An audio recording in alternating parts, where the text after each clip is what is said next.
All rise for the jury. Welcome back to Justice For. We're your hosts. I'm Jackie. And I'm Sam.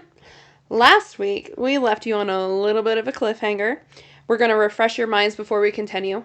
Before we do, if you have not listened to part 1 of Maggie's episode, we highly suggest you do before continuing with this episode. It will be linked below in the show notes. It's also the episode. What did I just say? Episode right before this one. Okay?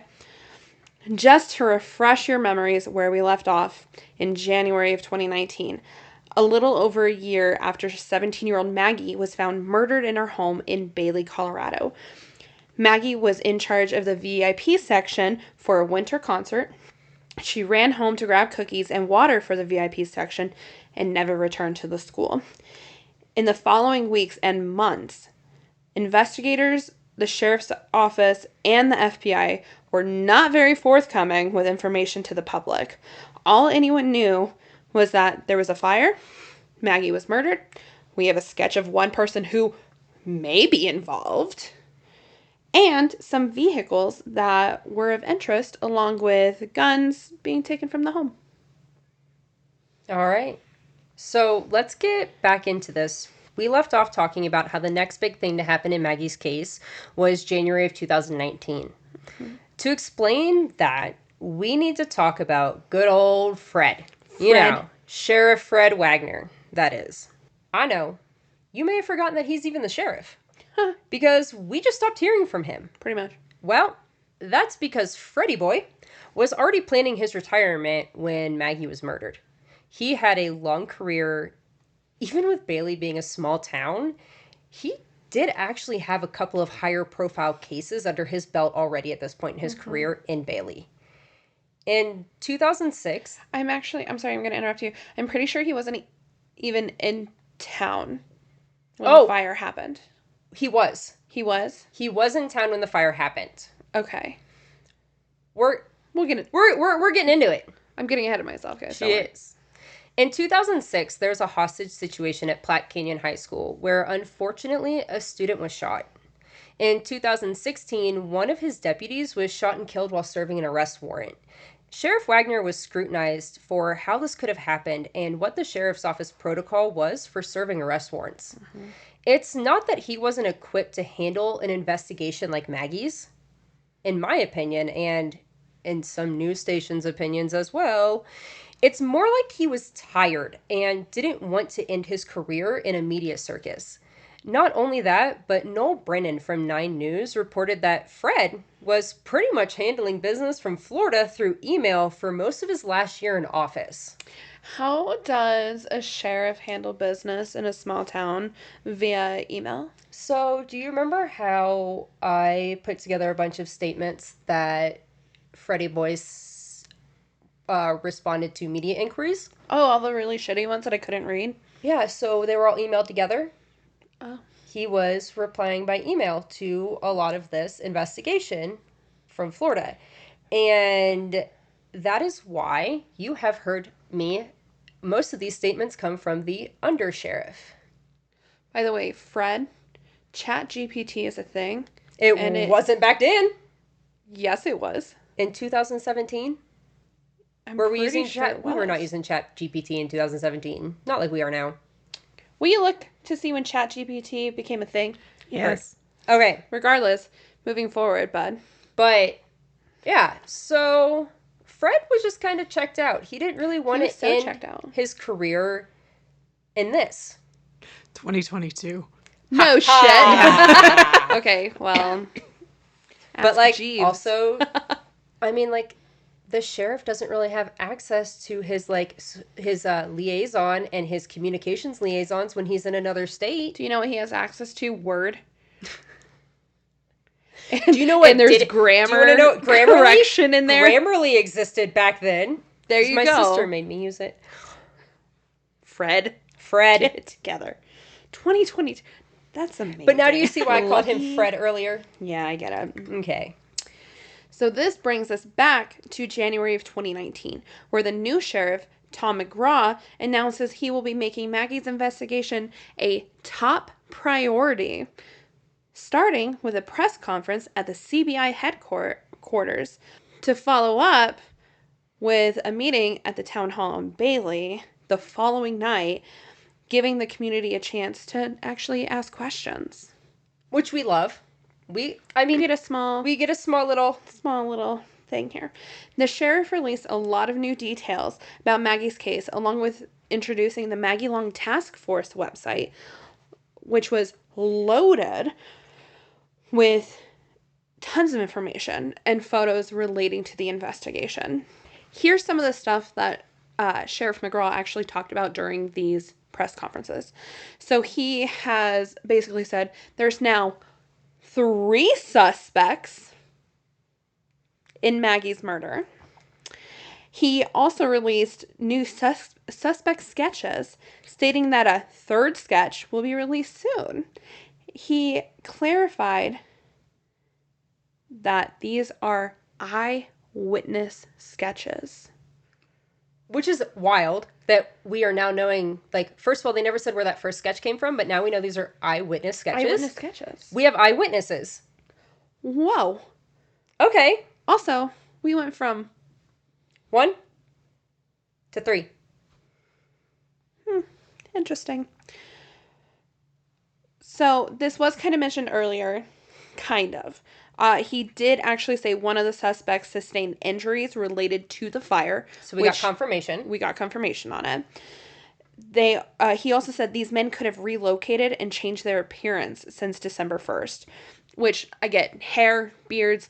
Shave it, color it, any of that. Men can do things easier. Yeah. I guess I can't grow a beard. If you were to shave my husband's beard, he would be an entirely different person. He is. I feel like I've seen him once. You have, and you will never see it again. Never. I don't know if I want to. That's scary. No. I can't see Mike without a beard. Okay. So, not only did they may have changed their appearance, they may have sold one of the vehicles related to the case. They could also be avoiding coverage or being too involved. Like, either they're avoiding it or they're being a little too involved in the coverage of this case. Just things to be observant of people in your life. Weird. Huh. Weird. He heavily stated someone knows these individuals, and hopefully these details will help you identify these people. None of the items stolen from the house have been recovered. So they're asking the community to look at all of the pictures in hopes that someone recognizes something. Putting a lot of focus, he put a lot of focus on the green safe. This safe actually belonged to Maggie, and it's believed that it was tossed somewhere and that someone, probably is not holding on to it anymore. So the green safe is a new piece of information as well, because we knew about the bigger safe that was dragged out. That was in the living room. That was in the living room, and we knew that there was a safe broken into, but we didn't know. So I'm gonna, so that's a new one that we have. Mm-hmm. It was then revealed that Maggie's cause of death was being burned alive. It was determined that at least 3 men spent a significant amount of time in the house with Maggie before intentionally setting her on fire and fleeing the scene. In case you guys are wondering how they can determine this, they found smoke in her trachea. The soot and traces of smoke. Mm-hmm. Which you have to be alive to be breathing it in. Yes. So. Her body was too burned to determine if she had been sexually assaulted. Mm-hmm. And though in one interview there was one investigator who believed she was, due to the amount of time they determined they spent in the house with her. But the only things that we have for sure is we have proof of a struggle. We have the DNA under her fingers because her hands were preserved. And we have the soot in her trachea. Outside of that, And she was burned. bound. Yes. And outside of that, it was just so bad that they couldn't get anything else. And that is horrific as it is to say. Connie and Lynna expressed to us multiple times how important it is for people to know how horrific Maggie's death was, because it's the only way we're going to get answers, and it's the only way to get it out there and for people to know. So We hate saying it so much, but it needs to be said. Yeah. Absolutely. It was announced that the reward is now $50,000 and that 8 billboards would be going up mostly in the Denver area, with 1 or 2 in the Colorado Springs area, containing sketches and information about Maggie along with the reward. I don't think I saw a single one of those. I didn't see one of these down here in the Springs because I would have Googled instantly Same. what it was. So I don't know where those billboards went up. The Springs is a large place. There's billboards around town. We just discussed. There's billboards around town in different places, but we never saw one. The Springs has also grown so much. Yeah. If there was only 1 or 2, like, I can tell you, I don't go by her house. No, and I live in an area where I hop on, not a major highway, but a highway to take my daughter to school, and there's a lot, because, like, Cripple Creek billboards and stuff. Yeah. So, like, we're not going to hit every corner of this city in a day. I have, in a week. But in also, a month. Park County Sheriff, can we get some billboards going again? Who knows how to do that? Can we do that? Because I know where a lot of them are here in the Springs now. The thing is, thankfully, we now have, like, Facebook and Facebook pages and, like, Instagram and stuff like that it's also free, so you don't have to pay for a billboard anymore. Yeah, no, but I want the Park County Sheriff to pay for it again. Period. The community was allowed to ask the sheriff questions at this town hall, which I think is awesome. And he was literally standing up there like, all right, what you got? What you got? He didn't have a liaison out there like grabbing these questions. He was really connecting. He was being upfront with these people, which is all they've been asking for. Yeah.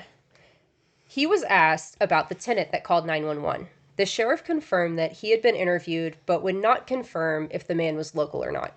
Mm-hmm. When asked if this was a planned attack, he responded that he couldn't say. They didn't know.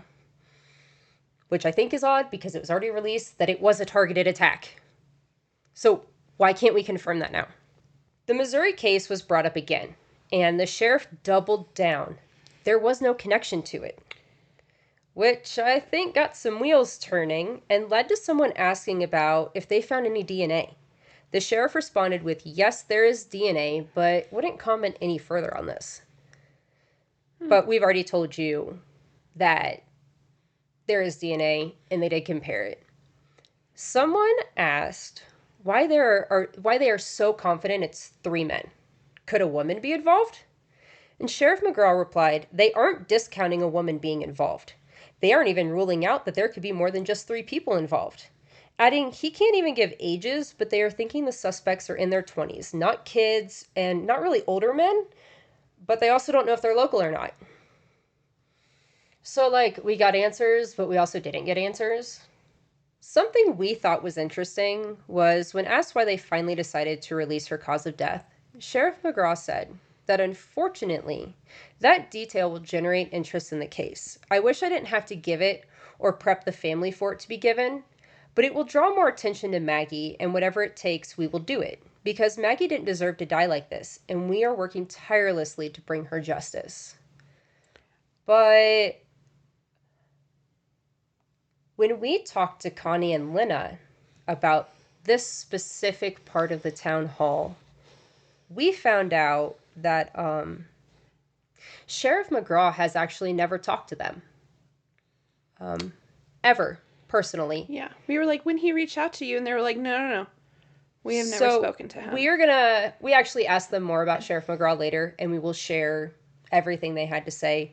Mm-hmm. But I just wanted to put that in there because when I wrote this before we spoke to them, I thought that was very caring, and like I was shocked that that was his response and how it was handled. And I was like, wow, that's hard. You have to prepare a family. You have to do this. Mm-hmm. But then we learned that he didn't even talk to the family directly. We know there was another investigator that was super close and was like reaching out to them for a while, but not him. And we'll get more into that later. But we just wanted to put that here for you now so that it's in your head. Yeah. All right. That was a lot of new information. It was. And for the first time, it was, like, useful information, which is really nice. A lot of it would have also been way more useful, like, a year ago, Just a little. you know, when it was all fresh in, like, the people's minds. But hey, what do I know? But let's break it all down for you really quick. So we all know that no, we know. We know y'all are yelling at us because we're like, we've mentioned this upstairs tenant a handful of times now, and you're like, we made y'all wait a whole episode to learn about him. that was her am doing. Diabolical. I did it on purpose. Yeah. So Not really. I couldn't figure out where else to put him in this. That's fair. But now I'm gonna talk about him. Don't worry. Don't forget his name was Robert. He arrived home from work at about 6:40ish p.m. This was also confirmed by his employer. So like the time he left work was 6:15. Yeah. That got confirmed by the employer. Correct. His drive home equals putting him there right about 6:40. Correct. And it's confirmed. He also left for work at like 7:30 in the morning. Yeah, like 7:15, Well, that's 7:30. a long ass day. Yeah. I'll tell you that right now. He said he saw Maggie's car in the driveway, but no other strange cars. Not long after Robert got home, he started to hear banging going on downstairs and some yelling. He tried texting different members of the Long family to see what the hell was going on, before eventually calling 911 because he could smell smoke. After calling 911, the noises got louder. So he went out to his door area and kind of like peeked down the stairs, to see if he could see anything. And that's where he saw a guy standing there. He was positioned in such a way that he could see the guy from his angles, like from that angle, but the guy could not see him. Thank God. Yeah. This is now. But although Connie did tell us Yeah. that they made like brief eye contact. Yeah. That Robert believes they made brief eye contact, which made him retreat back in the house, and which prompted the second 911 call. Correct. This is how the police got their first sketch that was actually released to the public. Even though Robert had actually worked for the family at some point, and he was actually a newer tenant in their house, everything checked out on him, and he was completely cleared.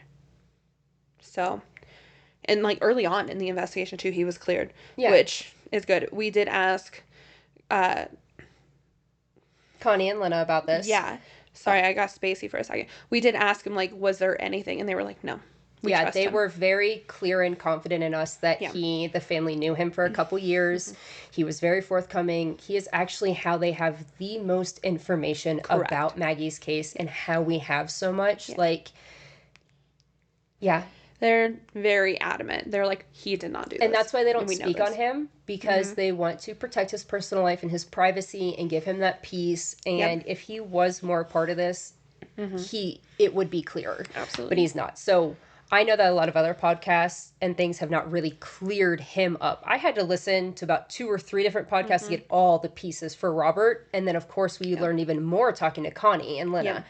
So, but we just want to clear that up for you guys because we knew y'all had him on your number 1 suspect list up here. He had nothing to do with this. If anything, all he did was help. Yeah. I also wonder if they did actually make eye contact, if that's why they dipped out and the fire wasn't worse and all of that, because they figured out someone was home.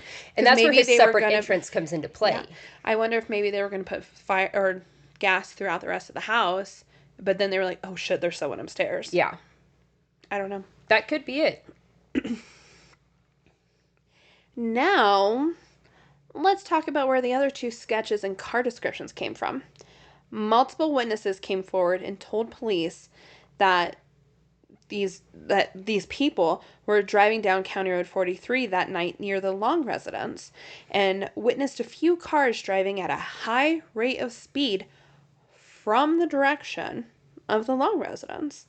Not necessarily the driveway, but they did say that they got a good look at the people driving, and that is where the other 2 sketches came from. Since there isn't any security footage, they took the descriptions of the vehicles and found pictures that matched enough. So the pictures we have aren't actual pictures of the vehicles, just a close enough match. Yeah. Which is kind of important because we're not looking for, like, that exact one right there. But they're close. But that also wasn't made very clear in the beginning. It wasn't made clear for a little while. Yeah. So we're also curious if the reason it took so long to release that information is because 7 p.m.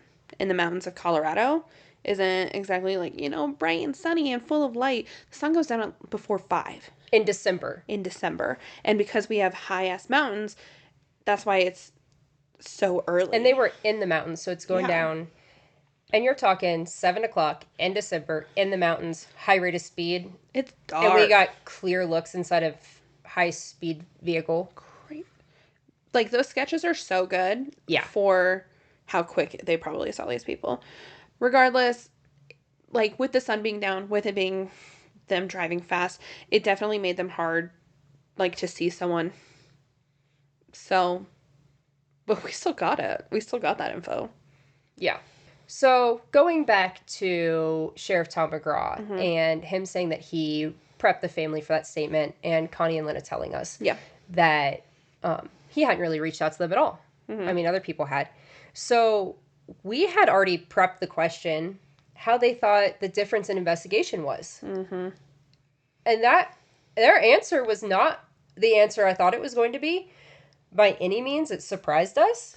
I kind of want to put a clip right here of our faces when they told us, because I think we were both like, yeah, I was not prepared. I wasn't prepared for any shock and awe factor during this interview. Yeah.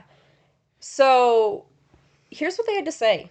Well, Tom McGraw has actually never reached out to our family personally, like, ever. So we have not spoken to him directly, but at the time that he first became the sheriff, they did get a new lead investigator through Park County who had a lot of experience solving cold cases.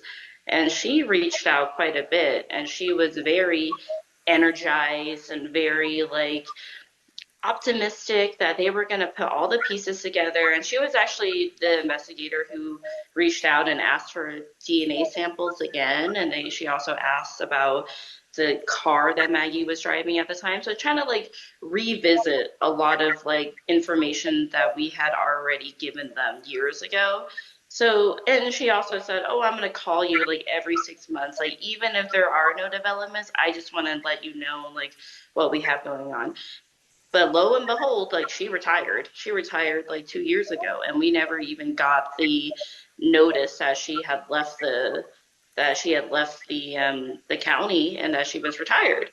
And every now and then I will get messages through Facebook or from people in the community that will be like, I think I have a tip for you. And then I'll try to relay that information. And then at that point, it's just a guessing game. I'm like, okay, so I call Park County first. Turns out she's retired. Turns out CBI has a case now. And turns out the lead investigator of CBI is also retiring. So now there's these new guys that are leading the case. So it's been like that for the past 7 years. It is kind of disappointing that getting a new sheriff in office, I thought, from my research and my view of this case and how it's been presented in different and the way news he presented outlets, himself. And the way he presented himself. I mean, there's a whole 20-minute interview about how he had 5 years on homicide, and he's going to do everything he can in Maggie's case, and he's getting it together to review by the end of the week, and blah, blah. And I was like, hell yeah. Let's go. Let's get it. And then to hear Connie and Lynna just be like, we never spoke to him. We don't really feel like anything's been like Wendy, the investigator Wendy, seems to have the best person in this team so far who's really cared. She has since retired. Yeah. So, which is also really sad. So the investigation of this is frustrating if you can't tell. Okay. So December of 2019. 2 years after Maggie's murder, it was announced there is a fourth suspect. But this time, only a silhouette was posted on the task force website. The Longs also put their house on the market around this time. What happened to Maggie was so traumatic that her parents couldn't bring themselves to step foot into that house after Maggie's death. The Longs had lived in that house for over 2 decades and didn't know what to do with it until now. So it was sold as is, with all the smoke damage visible. Did they even clear it out?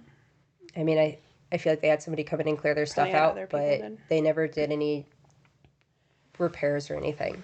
I mean, I I get it. understand. I get it. I don't know if I'd be able to walk back in a house after that. No. No. Another year would go by before Sheriff McGraw announced the reward was being raised to $75,000. And the only new announcement was that a lead in Oklahoma turned out to be nothing. Then in May of 2021, the FBI released the following statement about Maggie's investigation. The FBI is investigating the murder of Maggie Long as a hate crime matter. A hate crime is a criminal offense against a person or property motivated in whole or in part by the individual's bias against a race, religion, disability, ethnicity, national origin, sexual orientation, gender, or gender identity. Sheriff McGraw expanded on this a little more, stating that when a crime is classified as a hate crime, it gives access to more resources and funding to help move an investigation along. Which is good, but also unfortunate that it takes a reclassification to get more resources for something. So, let's talk about why Maggie's case is now being considered a hate crime. Mm-hmm.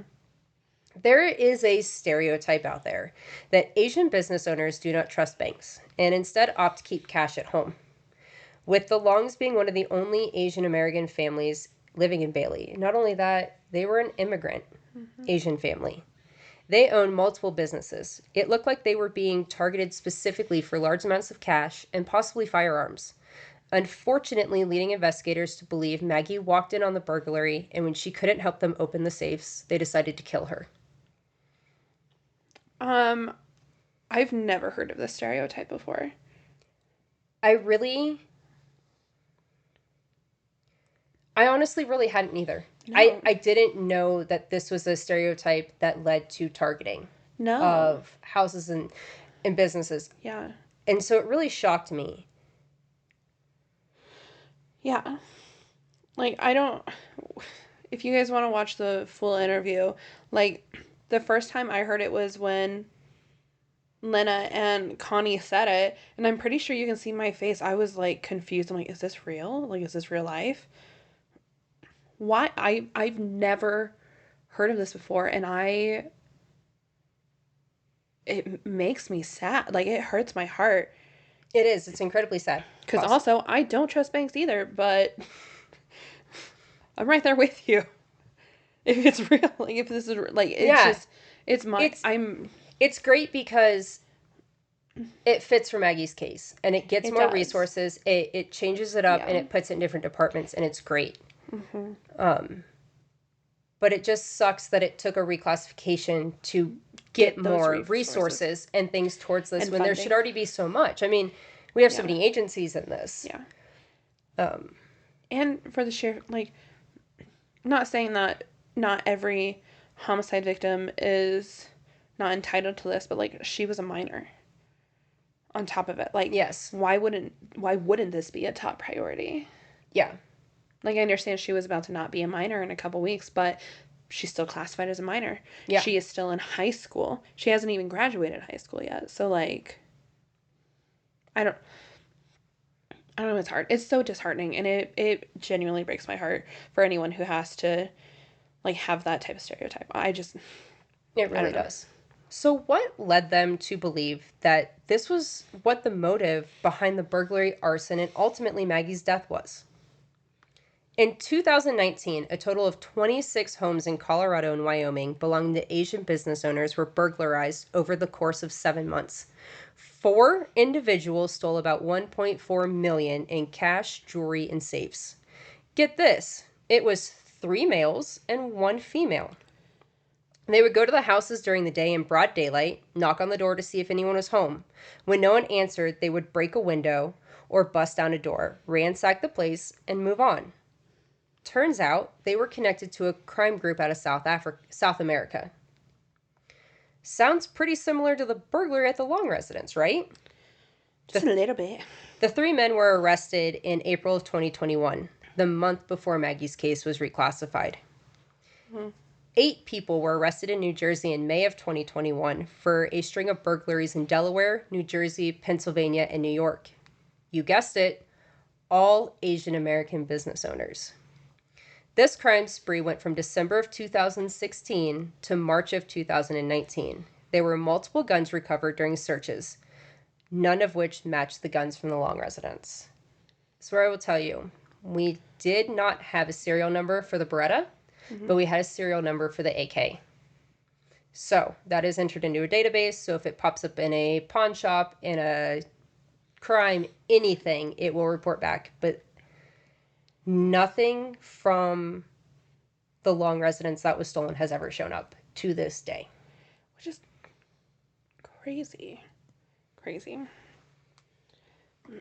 We did actually ask Connie and Lynna about Maggie's case being reclassified, and this is actually what they had to say about it. I think it is appropriate that the case is retroactively reviewed in this way, because I think it opens up, wider thought processes of what's going on. You know, I don't know if you can ever really determine that until you do have, a suspect and get into the nitty gritty of like what are, you know, their prior actions. Like, is there a trend? But when you look at her demographic, being a woman, being Asian, and the extent of the crime that occurred, I think there is a lot of good reasoning to say that, there is a racial, or at least an element to say that, these people were trying to do something more to somebody who is vulnerable, if that makes sense. Yeah.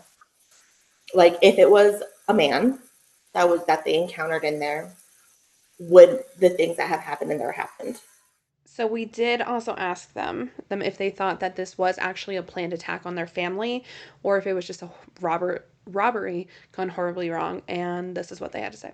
I think, it's like a two-part question, right? Like, if this were a burglary turned robbery turned murder, would we have really seen the extent to which this crime was committed? Meaning,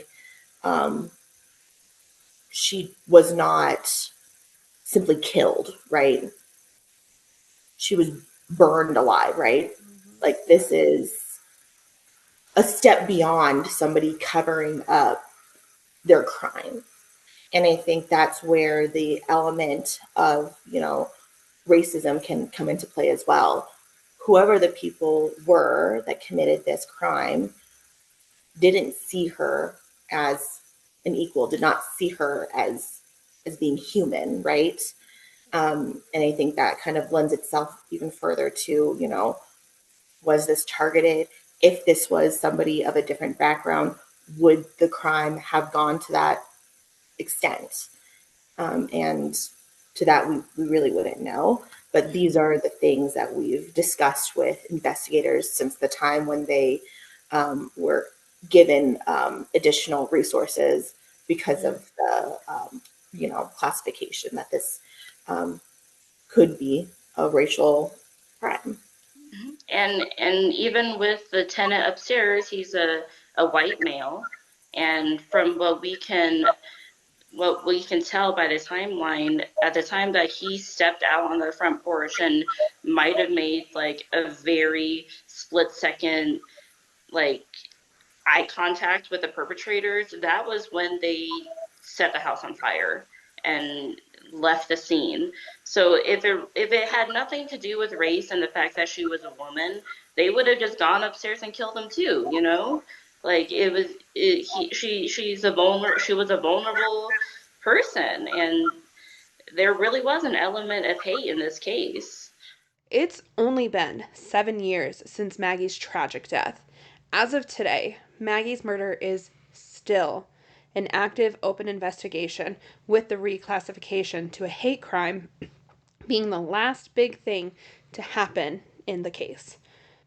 The Maggie Long Task Force website doesn't even exist anymore, which is just mind boggling to It's us. infuriating. 100% it is. Luckily, the pictures and information on it were shared so much, so we still have access to a lot of the content that was on that website. Yeah, it honestly, when you go type in the Maggie Long Task Force.com, the domain is no longer being paid for. It takes you to a GoDaddy page and it says this domain has expired. Got it. So it's to add to where Connie and Lynna's frustration sat with they had an investigator, but they haven't heard anything. And they're not even paying for the domain. But Sheriff McGraw is. He was really on this. I believe he's retired now. No shit. Or he's about to retire. Good God. All right. Maggie's case has seemed to have gone cold, even though investigators say it is still open. But the community of Bailey can still feel the warmth of Maggie everywhere. Y'all know my favorite part of every episode is at the end when I get to talk all things about our victim and who they were. So you guys know that I am just over the moon because today we get to talk all things Maggie with her sisters. Nobody knows you better than your sister. Period. Nobody. And oh my God, I think that this was probably the most exciting, like this was the part I was most excited for talking with them, I was agree. to just hear them talk about Maggie. Because she's incredible. Incredible is Maggie. So we're going to bring on Connie and Lynna to talk about Maggie. Maggie loved elephants. Maggie's word that she was obsessed with was majestic. She said that all the time to describe anything, and if you think of an elephant, you think majestic. So that just kind of embodies like what her spirit was like, and my elephant is kind of like a baby elephant. Well, maybe like an adolescent elephant. So that just kind of reminds me even more of her. And is also like covered in flowers. And it has like some yellow flowers that's sprouting out of its trunk. So it's like, it reminds me a lot of Maggie. I love that. Yeah, I think it's not just like me and Connie that have those tattoos. A lot of her friends have also gotten memorial tattoos in the same theme. And I think that elephants have this like kind of wisdom um, and also like a playfulness. And that's definitely Maggie. She had so much, soul, but at the same time, she was her age. She was still a teenager. Yeah, she was just silly and like loved to goof off and like, as much as she had accomplished, like academically or otherwise, she was equally irresponsible and, um, you know, just a kid, running late, pulling things together at the last minute, but at the same time, pulling it together at the last minute. That's kind of just who she was, a very multifaceted person, but always bringing a lot of like spirit and positivity to the table, no matter how overwhelmed she was with all of the multiple activities she was, committed to. Because she was a Gen Zer, like through and through. So it was just kind of funny to like watch her like adapt to all of these trends and like have this lingo that like I couldn't relate to. And she was just really funny, and she had like a lot of puns, and I think like she is something that's missing in our sibling group. Like me and Lynna, like we're closer in age, but I feel like because we're closer in age, there is this element of like, oh, like you're the big sister, like I need to do everything you're doing because that's the right way. Like there's to me there's like some timidness with Lynna, but with Maggie, like Maggie was like not she was like that a little bit, but for the most part, she just brought the humor. She brought the humor, and she didn't like have so much like heaviness. Like she just like she brought so much like light and laughter and like so much of that in our interactions with one another. So yeah, it's definitely something that's missing. Yeah, Maggie would like, it's like we would just have like these moments where you just couldn't stop laughing. Like her laughter would spawn on more, and it would just be like this whole like minutes long like giggle fest because she was just like so super silly, and was just like just I don't know. It was like just like dumb humor, and she was not like uh, didn't hold back on that, and so it's like those moments of just like uncontrollable laughing and just because one of us said something really dumb or whatever. Um, that's that was just like something very special that you don't get that with everybody, let alone Yeah. their siblings. There's so many different like moments, but um, like for me, I just remember her being really little. And I think that's what's really hard is like being like older and like seeing her grow up and spending most of my time with her was when she was like when I moved out of the house, she was like what, like 9 years old. And so most of my time spent with her was during, her really like young years. It's like how I described getting a sister that much younger than you was I was 8 years old and handed a walking, talking live baby doll. Yeah, Hmm. Like you literally got you had a live baby doll. You got I remember I taught my sister how to walk. I taught her how to her first words and like I remember taking her to kindergarten for the first time. It is hard cuz like you almost feel like a parent in some way cuz you're like I watched you do all of this. I didn't do it with you. right. Like me and Connie were together, and then with Maggie, it was like, you like dress them up, and they're just like little cute like babies, and then you watch them grow into being, teenagers and young adults, and that was, um, that was like very special to me to be able to see her, and I think part of it is because I, you know, was grown and far away, so the times when I would come back and check back in, and I would see these big leaps of growth, from being like a kiddo to being, a preteen, and then really coming into her adulthood. Um, that was like special for me to be able to, see her evolution. Unfortunately, we do not have justice for Maggie. Hopefully, one day we will have justice. Which brings us to the entire point of this episode. You guys, if you know anything about the murder of Maggie Long, please call the FBI tip line at 1-800-225-5324. Or you can submit a tip online at fbi.gov/tips. We asked Connie and Lynna what they think is the most important thing for Maggie's investigation right now. Mm-hmm. What do they want out there the most? And honestly, this was our biggest question for them as well. You How can bolded we, it. yeah, how can we help? What can we do? What can the community do? And here's what they have to say.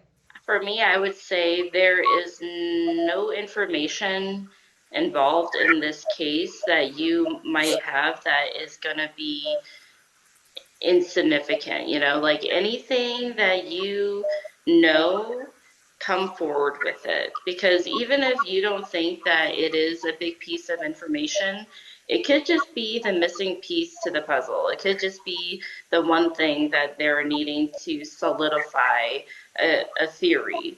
So if there is any piece of information that is not already public knowledge, it needs to be reported to the tip line.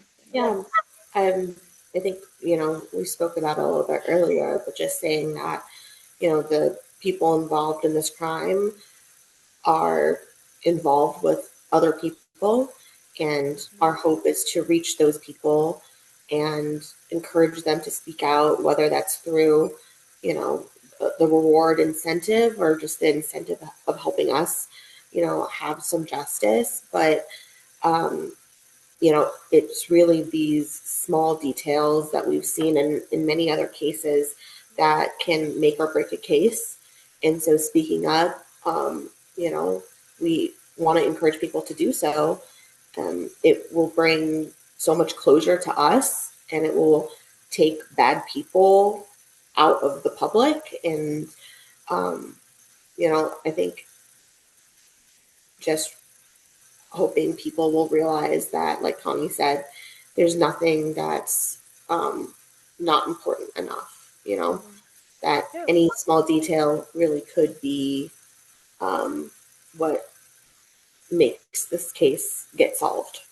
This is also normally where we discuss our own thoughts and theories and everything, but we've kind of already been doing that, and there's no information like further for us to piece anything together. No, this is it. Everything Yeah. we've given you is what exists. Yeah. I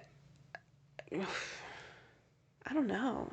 Go Google. Go listen to podcasts. There's The Deck. There is, I think it's True Crime Chronicles. Yep. Noel Brennan from 9 News. He is on there, and he breaks this down because he was... From the news station standpoint. the news station standpoint, and he was there from day one. Yes, He's he was. talking about the drones flying above it and how they couldn't get up to the house because of the setup of it.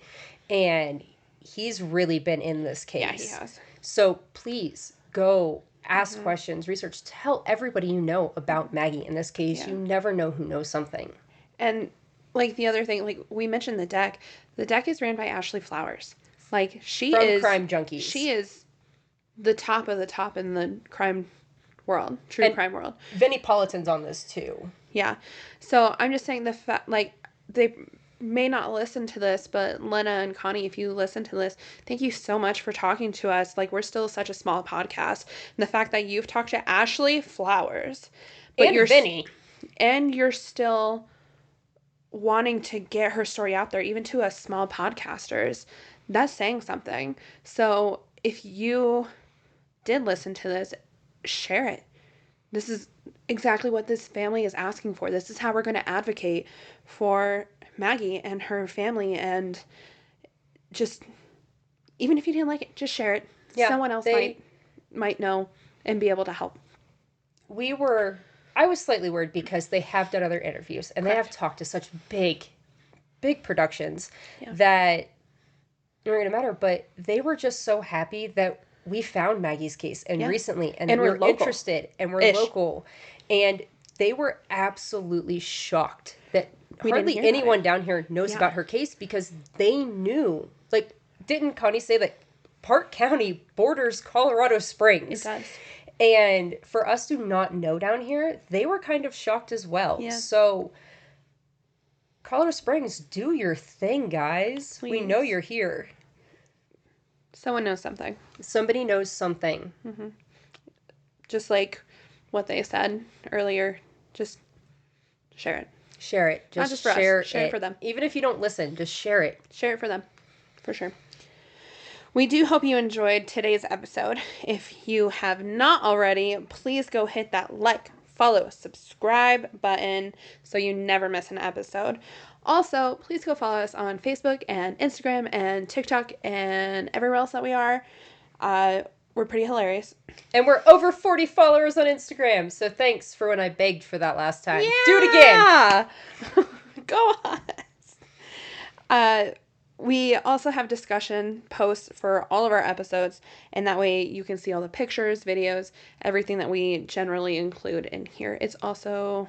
She'll actually talk about that in 1 second. Yeah. So, but go follow us. Everywhere. Also, good time. Check out our website at justiceforpodcast.com. You can find all of our episodes and the resources that we mention And of course, like Sam just said, all the pictures, clips, all of that, it's there. Sometimes, actually, on the website, there's more pictures than I include on Facebook or the Instagram post because I'm limited, or some of them I can't show on there Yeah. without a filter. Yeah. So please go check out our website. And also, if you have a case you want to hear about, but you don't want to research it and you want us to, send it on in. We have a case submission tab over there. It's wonderful. We do make case submissions a top priority. I swear we did like at least 10 last season. Like even towards the end of it. Yeah, 'Cause we got did like so at many. least 10 case submissions. So I know there's a couple of you that have submitted case submissions. I know I have messaged you directly, and there's a reason why we're holding off on them. Trust us. We got you guys. we're back in the studio. We took a little bit of time off. We had a lot of other, we all work 40-hour-a-week jobs on top of this 40-hour-a-week job. You only work 40 hours? Weird. So Crazy. People do that. yeah. But yeah, so we're here. We're back. are. We're so happy. We've missed this Yes. And so much. I know we kind of like abruptly ended last episode, but that's just because we had to. We had to get here. We couldn't keep talking because it would be bad. We would have ruined it all. We would have. So welcome back to season 2, you guys. Woo! Welcome back. We're really excited. I know we mentioned in the end of season 1, we got some merch coming. We do have some merch coming. We actually are about to discuss it as soon as we stop recording. We are. So merch should be available after this episode. Go check it out. Period. We can't wait to catch you again next week with an all new deep dive episode. But we will catch you then. We love you. Love you. We'll see you guys later. Love you. Bye.